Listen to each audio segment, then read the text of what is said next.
السلام علیکم ورحمۃ اللہ وبرکاتہ۔ اس جلسے اصلاح معاشرہ کریم پور منڈل کوٹ پلی کے اس پروگرام کے اندر آپ سب کا تہہ دل سے استقبال کرتا ہوں۔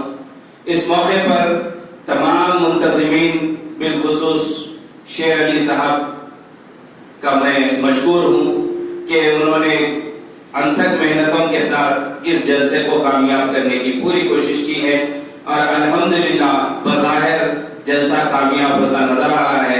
خواتین بھی پس پردہ بڑی تعداد میں جمع ہے، مسجد کا یہ ہال بھر گیا ہے اور صحن میں بھی لوگ بیٹھے ہیں۔ اللہ تعالیٰ شیر علی صاحب کو اور دیگر تمام کارکنان اور منتظمین کو اجر عظیم سے نوازے، اور جلسہ اس وقت یہ کامیاب ہوگا جب ہم یہاں سے سن کے ہدایتیں ساتھ لے جائیں گے اور اس پر عمل کرنے کا ارادہ کریں گے اور عمل کریں گے۔ حقیقی معنی میں جلسہ جب کامیاب ہوگا، میں امید کرتا ہوں کہ حقیقی طور پہ جلسہ کامیاب ہوگا۔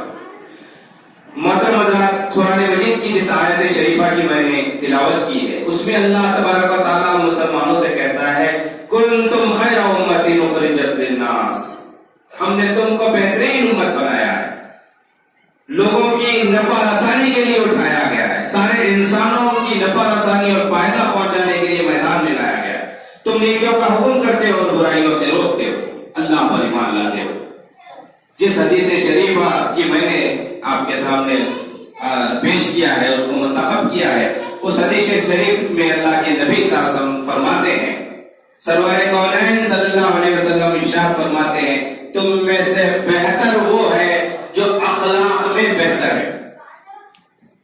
عزیز بھائیوں، اصلاح معاشرہ کے اس جلسے کو کامیاب کرنے کے لیے ملت اسلامیہ ہمارے مسلمان بھائیوں میں، بہنوں میں، مردوں میں، خواتین میں اسلامی معاشرہ پیدا کرنے یا اس معاشرے کی اصلاح کرنے، اصلاح معاشرہ کرنے کے لیے جو چیزیں ضروری ہے، سب سے پہلی چیز ہے اللہ پر ایمان لائے، اللہ کی توحید کا اقرار کرے، اللہ کی وحدانیت کا اقرار کرے۔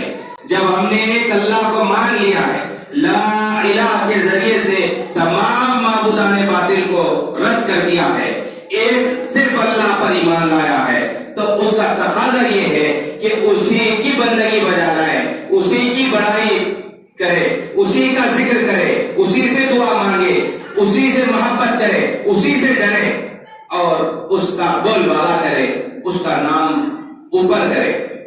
سبح للہ ما فی السماوات و ما فی الارض، تمام کی تمام آسمان اور زمین میں پائے جانے والی تمام چیزیں اللہ تبارک و تعالیٰ کا نام بلند کر رہی ہے، اس کی تسبیح بیان کر رہی ہے۔ سبح تسبیح سے آتا ہے۔ یہ تسبیح جو ہوتی ہے اس کے معنی علماء بتاتے ہیں کہ اللہ کی بزرگی بیان کرنا، اس کے نام بلند کرنا، لیکن یہاں پر جو لفظ استعمال کیا گیا سبحہ، سبحہ کہتے ہیں تیرنے والی چیز، تیرنے والی۔ اللہ جو چیز تیرتی ہے وہ اونچائی پہ ہوتی ہے، اونچائی بلندی پہ ہوتی ہے۔ اللہ کا نام کو تیرانا ہے، تیرانا کا مطلب ہر کلمہ کفر کے اوپر کلمہ حق اللہ رب العالمین کا کلمہ، اسی کا نام، اسی کی ذات، اسی کی صفات، اسی کے حقوق، اسی کے اختیارات ہونے چاہیے۔ اصلاح معاشرہ اس وقت تک کامیاب نہیں ہو سکتا جب تک کہ ہماری وابستگی ایک اللہ سے نہ ہو جائے، اس کی وحدانیت، اس کی ربوبیت کے ہم قائل نہ ہو جائے۔